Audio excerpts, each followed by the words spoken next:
They tell you that the first thing you feel when you discover a betrayal is a wave of sadness. A tsunami of grief that washes over you and leaves you shattered. They're wrong. The first thing you feel, if you're like me, is a jolt of pure, white-hot adrenaline. Your heart doesn't break, it starts hammering like a war drum. Your vision narrows to a pinpoint. Your hearing sharpens. It's the primal, animal instinct of a creature that has just realized there is a predator in its territory, a snake in its nest. Sadness is a luxury, an indulgence that comes much later, in the quiet, lonely hours of the night. The initial moments are all about the hunt. And my hunt wasn't for my husband. It was for her my husband, Mark, and I had been married for 7 years. I thought our life was a well-designed structure, built on a solid foundation of trust and shared history. We had our routines, our inside jokes, our plans for the future. He was a successful marketing consultant, I was a freelance graphic designer. We were a team. I loved him, and I believed, with a certainty that now feels laughably naive, that he loved me. I thought our foundation was unshakable. But foundations can be rotted from within, and the first sign of the collapse came on a Tuesday morning, while I was paying our credit card bill. It was a small charge, almost unnoticeable. $150. But it was the recurrence that caught my eye. It appeared every other Friday, for the last 4 months. The vendor was listed as the Rosewood Hotel, a chic, expensive boutique hotel in a trendy neighborhood downtown. My mind scrambled, desperate to build a logical explanation. A business expense he forgot to submit? A recurring client meeting? But I knew. I knew with a certainty that made me feel cold from the inside out. Mark didn't have business meetings at the Rosewood. His office had its own perfectly good conference rooms. That night, an icy calm settled over me. I wasn't a wife anymore, I was an auditor of my own life. While he was in the shower, the sound of the water a dull roar in the background, I did something I had sworn I would never do. I picked up his phone. My hands were shaking, but my mind was a block of ice. This wasn't a violation of privacy, it was an act of survival. His passcode was our anniversary. The irony was so thick it was suffocating. I went straight to his texts. And there it was.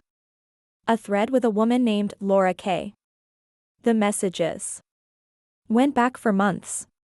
They were a universe unto themselves. They were filled with inside jokes I didn't understand, flirtatious banter that made my stomach turn, and logistical planning for their trysts. I scrolled back, my thumb moving with a mechanical purpose, until I found the message from the previous Friday. It read, "Last night was incredible. I can still smell your cologne on my pillow. Counting down the minutes until we can be back at our spot. Our spot. The Rosewood Hotel." The adrenaline gave way to a sickening wave of nausea. This wasn't a drunken mistake or a one-night stand. This was a relationship. A whole other life he was living when he was supposedly at late meetings with clients or networking dinners. My first instinct wasn't to throw his clothes onto the lawn or to smash the framed photos of our wedding. My brain, with a terrifying and unfamiliar clarity, bypassed him completely. Confronting Mark would be a fool's errand. He was a master of plausible deniability. He would lie, he would deny, he would twist it and gaslight me until I was apologizing for looking at his phone, for my own insecurity. I knew him.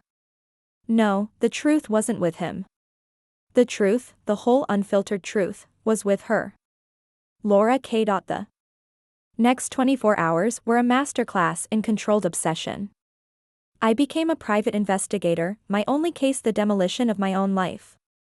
Laura K. from his phone became Laura Kessler from his company's online directory. She was a senior account manager in the marketing department. Her directory photo showed a smiling brunette with bright, confident eyes. The kind of woman who looked like she had her life together. From there, I found her social media profiles. Her Instagram was public. And it was a horror show. It was a curated gallery of the life my husband was living behind my back. There wasn't just one incriminating photo. There were dozens. There was a picture of a bouquet of my favorite, hard-to-find peonies on her desk, captioned, "Best boyfriend ever." The same peonies Mark had told me the florist was out of last month. There was a photo of her at a winery in the countryside, holding up a glass of wine. In the reflection of her sunglasses, I could just make out the shape of the man taking the picture. He was wearing the linen shirt I had bought him for our trip to Mexico. He had told me he was at a mandatory team-building retreat that weekend. I scrolled and scrolled, each photo a fresh stab wound. I felt a strange, toxic cocktail of emotions, a white-hot, blinding rage for this woman who had so casually invaded my life, and an obsessive, desperate need to understand her. What did she have that I didn't? Was she prettier? Funnier? Was she more exciting in bed? The questions were a swarm of bees in my head, and the only way to silence them was to get answers from the source. I knew I had to confront her. I needed to see her face, to hear her voice, to watch her eyes as she lied to me, or, just maybe, told me the truth. I found her address online. I thought about showing up at her door, but that was too volatile. I needed a controlled environment. A neutral territory where I would have the upper hand. I sent her an email from a newly created, anonymous account. The subject line was just Mark's name. The message was simple. "Laura, I am Mark Miller's wife. We need to talk. The coffee shop across from your building. Tomorrow at 1 p.m. Be there." It wasn't a request. It was a summons. The next day, I sat in that coffee shop, my heart a cold, heavy stone in my chest. I had dressed like I was going to a corporate negotiation. A sharp black blazer, dark jeans, heels, armor. I felt strangely calm, my adrenaline now honed to a razor's edge. I was ready. She walked in right at 1 o'clock. She looked nervous, her eyes scanning the room until they landed on me. I saw a flicker of confusion, then dawning recognition, then fear. She knew who I was. I just raised an eyebrow and gestured to the empty chair opposite me. She sat down, her hands trembling as she placed them on the table. "You're Sophie," she said, her voice a little shaky. "I am," I replied, my own voice perfectly even. "And you're the woman who has been sleeping with my husband for the last 6 months. Her face flushed a deep, angry red. The lie he had coached her with was ready on her tongue. "He told me you were separated," she said, her voice defensive. "He said the divorce was almost final, that you were just working out the finances and were living like roommates. He said it was over." I almost laughed. It was so pathetic, so utterly unoriginal. Instead, I reached into my purse and pulled out my phone. I had prepared for this. I slid it across the table. The screen showed a photo of Mark and me, taken just last month at my nephew's baptism. We were smiling, his arm wrapped tightly around my waist, the picture of a happy, united couple. "This was on Sunday," I said, my voice as cold as ice. "We spent the entire day with my family. Does that look like a man in the middle of a divorce to you?" I watched her face as she processed the image. The defensive anger drained away, replaced by a wave of horrified confusion. The first crack in her reality had appeared. "But, he told me he spent Sunday working on the Nexus pitch. He said you hadn't gone to a family event together in years. Did he also tell you about our vacation to Mexico in February?" I asked, swiping to the next photo, the two of us on a beach, tanned and smiling. "Or about the kitchen renovation we just started? The one he and I spent all of last weekend picking out tile for?" I didn't raise my voice. I didn't cry. I just stated facts. One by one, I laid out the truth of my marriage, the reality of the life he was living with me. I wasn't just his roommate, I was his wife. And with every sentence, I watched the foundation of her world crumble, just as mine had. We started comparing notes, the two of us, like intelligence analysts debriefing after a failed mission. The late nights at the office, for me, were his candlelit dinners with her. The business trips he took her on were the weekends he told He was visiting his sick father. The lies were so intricate, so total, that it was almost a work of art. And as we sat there, in that sterile coffee shop, a strange and terrible thing happened. My hatred for her evaporated. It was replaced by a grim, sickening sense of solidarity. She wasn't a predator who had hunted my husband. She was another woman who had been expertly deceived by a master manipulator. She was another victim.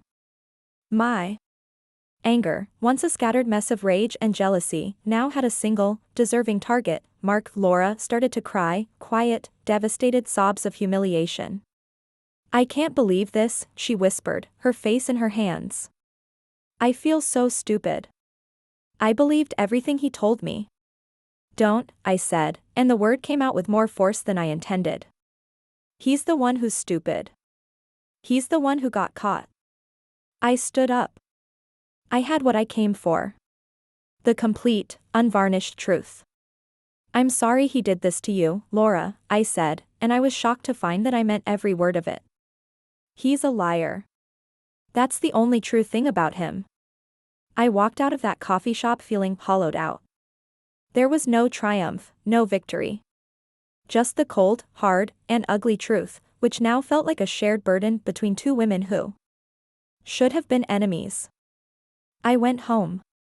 I didn't pack his bags. The thought of touching his things made me feel sick. I packed my own.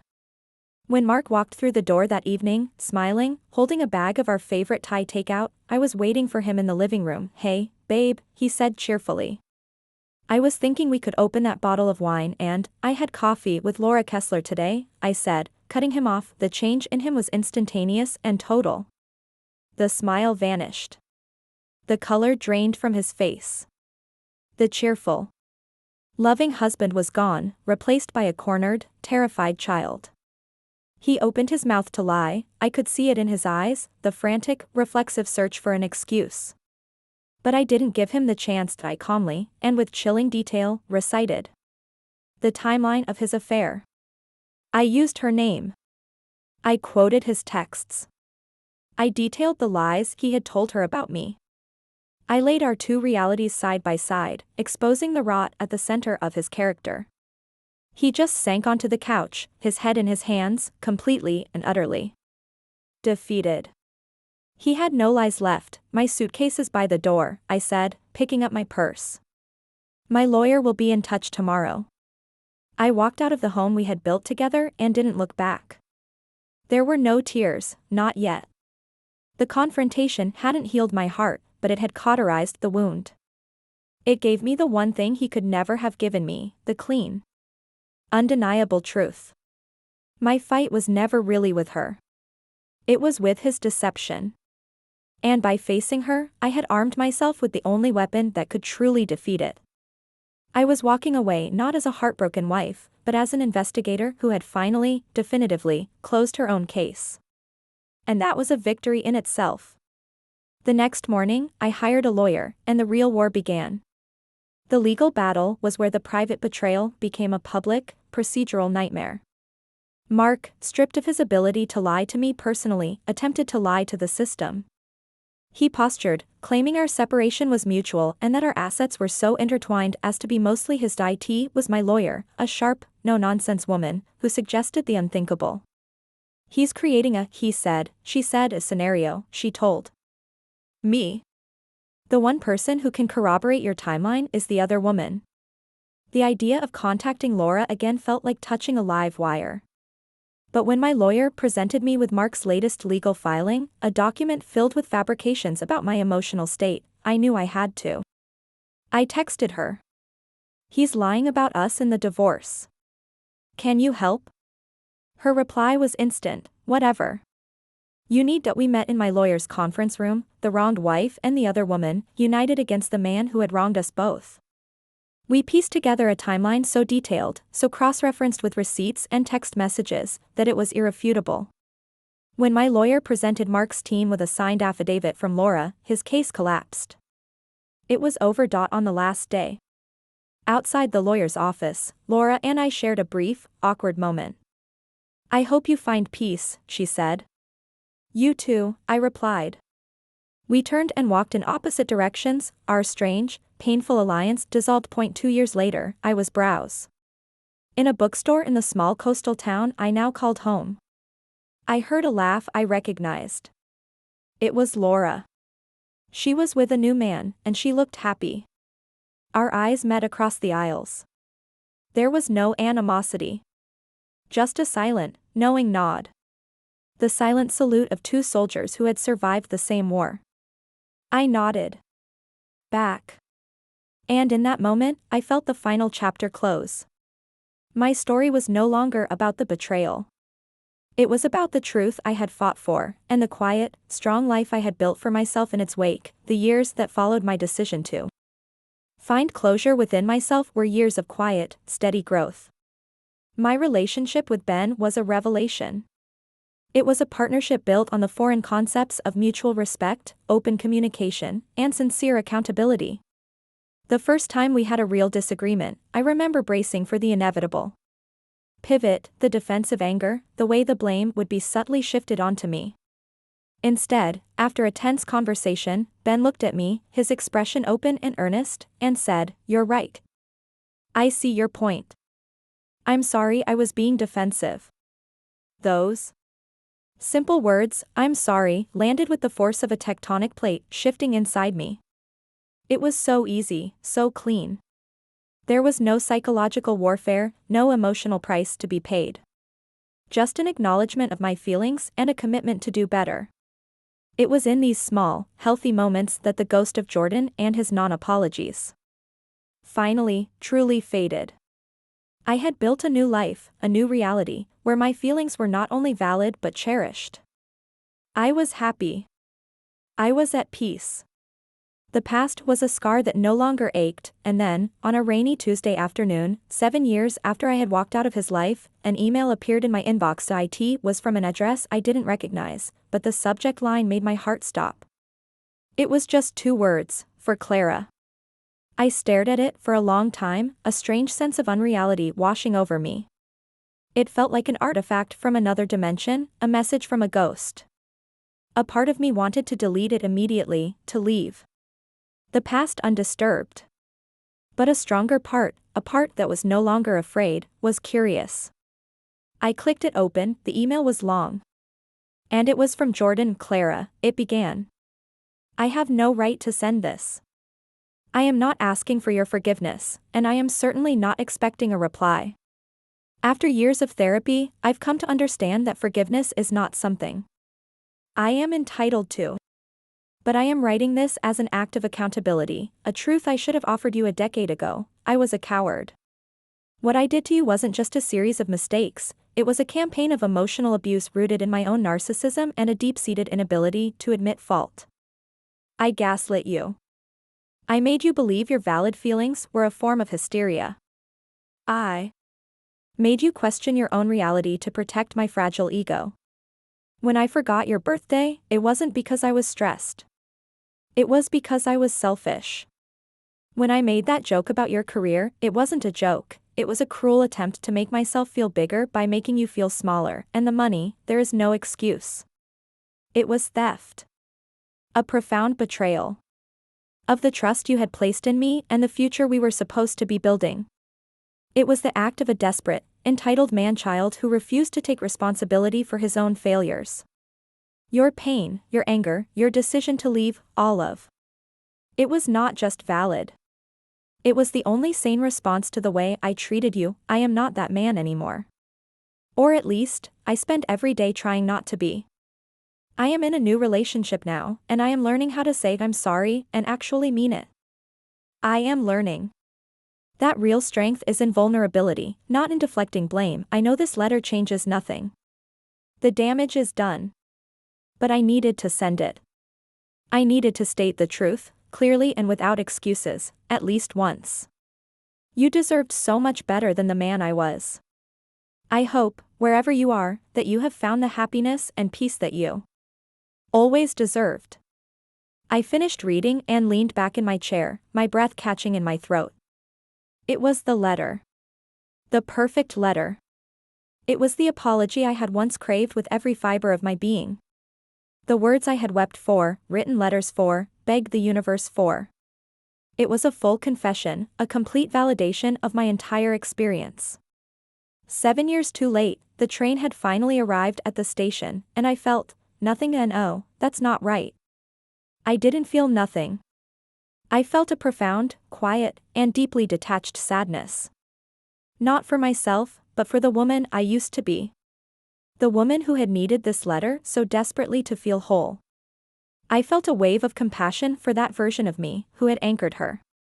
Healing to the hope that this man would one day wake up and see the hurt he had caused. When Ben came home that evening, I showed him the email. He read it silently, his expression serious.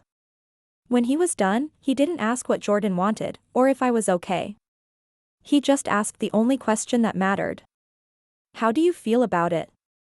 I feel distant, I said, and the word felt right. I feel like I just read a letter that was addressed to someone who moved away a long time ago. She doesn't live here anymore. Do you think you'll respond? He asked. That was the question I had been wrestling with for hours. The old me, the one who still had a score to settle, would have wanted to write back, to have the last word, to say, I told you so. But what was the point? What would a response accomplish? I realized then that his apology, as sincere as it may have seemed, was not about me. It was about him. It was a step in his healing journey, a way for him to find peace, to absolve himself. So he could be a better man in his new life. And I was under no obligation to participate in his redemption arc. My story was no longer intertwined with his. Responding would be like re-entering a conversation that had ended years ago. It would be acknowledging that his words still had power over my emotional state. And they didn't.